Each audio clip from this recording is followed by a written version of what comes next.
Hey guys, it's FlareBlitzBanana here with my first ever countdown video. This video is scripted and will consist of my opinion. If you disagree with me, please tell me your opinion in the comments section below. I love to hear what other people think. Today, I've decided to bring you my top 10 Pokemon to use as weapons. I know it would have been more normal for me to do my top 10 favorite Pokemon, but I decided to be a little more unique. Someone else made a top 10 Pokemon for military warfare list, but that's using Pokemon more as soldiers than weapons. For this list, I'm imagining Pokemon being held in hand, so height and weight will be taken into account, as well as the Pokemon's moveset and stats. I will be looking at Pokédex entries as well. The move transform as well as legendaries will be excluded from the list. I also decided not to include Pokemon for throwing because I want to save that for a future list. Any Pokemon that may or may not have major downsides are placed lower on the list than the ones that are more reliable. Some of these picks might be a little bit iffy because it's kind of hard to use living beings as weapons, but still, I hope you enjoyed this list. Number 10, Doublade. Hornet is cool enough, but multiply that by 2, that's awesome. It's literally 2 ghost swords capable of all swords of clays. Did I write that? Did I actually write that? Capable of all sorts of crazy moves to defeat any opponent. Oh my god. It's literally 2 ghost swords capable of all sorts of crazy moves to defeat any opponent. Hornet also weighs only 9.9 pounds. Aegislash weighs over 100, making Doublade a much more practical weapon. Doublade would possibly be number 1 if it weren't for one big problem. It drains the souls of anyone who tries to wield it. Hornet's Pokédex entry reads, if anyone dares to grab its hilt, it wraps a blue cloth around the person's arm and drains that person's life energy completely. Although this is technically for Hornet, it likely transfers over to Doublade as well. However, it's possible that Doublade wouldn't drain the life of someone who raised it. Only Hornets can be found in the wild and not Doublades. So someone would have had to put some time into training it in order for it to evolve. Even still, holding a Doublade is very risky.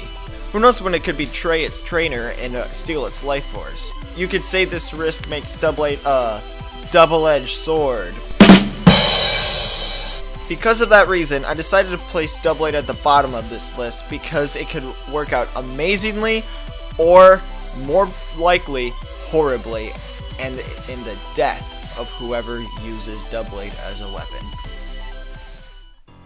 Number 9, Bronzor. Do shields count as weapons? I'm not 100% sure if a shield would count, so I decided to put this a little low on the list. Not only that, but Bronzor is quite heavy, weighing in at over 70 pounds. However, Bronzor has a levitate ability, meaning that he could simply float around you and guard you from any possible threats. And if you want to fight back, you've got moves like Flash Cannon and Charge Beam to attack from long range, while behind your psychic living shield. However, I will admit that this kind of breaks the hold in your hand rule. It wouldn't be all that useful if you try to hold it by hand, considering that it is less than 2 feet tall. It's also very heavy, so that's why Bronzor is pretty low on the list. Number 8, Porygon Z. This Pokemon would have a more unique use. It would be used as a weapon towards technology. Porygon Z contains a virus. Porygon Z evolves from Porygon 2 when given the dubious disc, which likely means that it contains a virus. And viruses spread. So this can be used to hack into enemy computers and cause havoc. Porygon Z can fight enemies outside of the virtual world as well. A whopping 135 special attack makes Porygon Z very viable for a gun. Moves like Tri-Attack and Thunderbolt make Porygon Z very versatile and prepared to take down most opponents. But FlareBlitzBanana, you might say. Porygon Z weighs 75 pounds, and you'd be correct. But what if you held Porygon Z from just the head? As you can see, its head is detached from its body. How it survives like that, I'll never know. So if you just held it by its head and swung it around, would its body just follow suit without requiring any extra force? Or would it still weigh just as much as before and be super difficult to aim and use? Since we can't know for certain, I put Porygon Z lower on the list than I otherwise would have. Okay, enough with the iffy ones. Number 7, Togepi. He's light, round, and cute, but he has limitless power. The limitless power I'm referring to is Metronome, and it's no secret how much I like that move. Sure, you could get Explosion and have your own weapon kill you, but there are plenty of other moves to get to deal massive damage. For those who don't know, Metronome chooses a move at complete random to use. It can be literally anything except for Chattered and Struggle. It's also the basis for a whole series on my channel. So in your hands you have a little spike ball capable of using the powers of gods. And if you want actual attacks, Togepi has access to all sorts of moves, including Solar Beam and Fire Blast for some reason, as well as Sunny Day to boost both of those moves. Togepi also possesses some great disrupting moves like Swagger and Thunder Wave. Not only that, but Togepi has the Serene Grace ability, doubling the chances of a secondary effect, giving your opponent quite the headache. The only downside is that Togepi is a baby Pokemon. Not only could this possibly attract Child Protective Services, but it also means that Togepi's stats are fairly dismal. In fact, it succeeds more in defense than offense. That being said, with infinite possibilities of moves and a great ability, Togepi still finds his way into my list. Number 6. Poniard. It is literally made of knives. It has blades for hands and 4 pointy steel things coming out of its stomach. It weighs a little over 20 pounds, so it might be a good idea to hold it by its legs with both of your arms. It's got a great move pool, but do you think that really matters? Just look at him, he's covered in sharp pointy objects. Of course he's a good weapon. I think we're done here. Next! Number 5. Klefki. You might laugh at Klefki because of his design, but appearances can be deceiving. This little guy has all sorts of tricks that can set his opponents into fits of rage because of how trolly this guy is. He's honestly the Mario Party of Pokemon with how rage-inducing fighting a Klefki can be. Well, with the fittingly named ability Prankster, Klefki's non-damaging moves have priority. This on its own is annoying, but Klefki has the perfect move pool to make the most of this irritating ability, such as Thunder Wave, Swagger, Reflect, Light Screen, Fairy Lock, Toxic, Magnet Ride, Spikes. The list goes on and on. Also, Keyblades! I've never played Kingdom Hearts, but they're a thing, I guess? Number 4. Houndour. Although there are a ton of Pokemon I could have chosen to be a flamethrower, Houndour seemed to be best fit.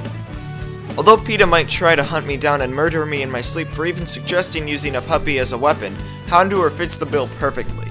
He's light, small, probably easy to carry, and has a remarkably high special attack stack considering his size. 80 to be exact. He's a move pool full of fiery attacks like Flamethrower and even Inferno, as well as some cool dark type moves such as Dark Pulse. Want to set up? He can learn Nasty Plot, and if you need to fight close, he can learn Fire Fang and Thunder Fang. What a powerful little pup! Number 3. Remoraid. Remoraid is what inspired this list, which is one of the reasons why I decided to put him so high. I saw the little guy and the moves he could learn, and I instantly thought of using a Remoraid as a machine gun. Does this say something about me? I don't know. Its offensive stats are pretty solid for being a basic Pokemon, but the real deal with Remoraid is its move pool. First of all, why can a fish learn Fire Blast? Not only that, but Ice Beam, Bullet Seed, Charge Beam, Acid Spray, Flamethrower, Thunder Wave, and freaking Water Spout? What can this thing not do? One Water Spout from this thing alone could do massive damage to an entire army. 150 base power when Remoraid's at full health, hitting all adjacent foes with no need to recharge. And all of this destruction from a 2-foot, 26-pound fish. Jeez, I sure am glad Pokemon aren't real. Number 2. Snivy. I decided to only put one starter on this list, and the best option was definitely Snivy. It's pretty small and light, so it wouldn't be too hard to carry around and use as a weapon. Snivy also has a decent move pool consisting of pretty much every grass type move there is, as well as some decent coverage like Aqua Tail and Knockoff. But the real reason that Snivy is this high is because of its incredible ability, Contrary. Contrary reverses any stat changes you receive. For example, the special attack drop on Leaf Storm becomes a special attack enhancement. Once you get this weapon moving, there's pretty much no stopping it, and you can sweep through an entire army with ease. And the number 1 best Pokemon to use as a weapon is Duosion. Pretty much any way you slice it, Duosion is the best Pokemon to hold in your hand to fight with. This would be very much a brains over brawn type of weapon. Being a psychic type, Duosion can manipulate its opponents and surroundings with strange powers. Duosion is its solution for pretty much every situation. Enemies closing in fast? Just use Trick Room. Do you or your allies need some defenses? Duosion has access to Reflect and Light Screen. Duosion could also take any status conditions for you thanks to Magic Guard, making it so that Duosion is immune to all damage that is not from direct attacks. Duosion is just over 17 pounds and is only 2 feet tall. It would be very easy to carry Duosion around and use him to blast people. Also, maybe you could stick your hand in there and wear him like a glove. Not sure how the little guy would feel about that though. Duosion's special attack is insane for a not fully evolved Pokemon. 125? Get out of here! In fact, that's equal to its evolution, Reunculus. And Duosion has the move pool to make use of that incredible stat. Of course, we've got your standard Psychic and Psyshock, but also Signal Beam, Shadow Ball, Energy Ball, and a lot more moves to provide some coverage. Other moves to mess with your opponents include Gravity and Embargo. Because of all of the things that Duosion has and its incredible variety, Duosion is my #1 pick for Pokemon that I would use as a weapon. Hey guys, it's FlareBlitzBin here with this quick, unscripted, improvised outro. I want to thank you guys so much for watching. If you enjoyed, make sure to leave a like or subscribe if you want to see more of these. I plan on getting more top 10s like these out. I know that this top 10 probably wasn't the greatest ever, but that's because this is my first ever countdown video of any sort. If there's anything you think I should improve on, go ahead and let me know in the comments below. If you want to click here, you can see the series I talked about called Gastronome Battles, when I was talking about Togepi and Metronome. That's the series I have with my friends where they all come on for a Metronome battle. This will take you to the first episode of that. And if you want to see my Nuzlocke challenge, a special Nuzlocke challenge called an RNG lock that I made, you can go ahead and click here. Once again, thank you guys a lot for watching. I'm gonna split, and I hope to see you guys in the next video.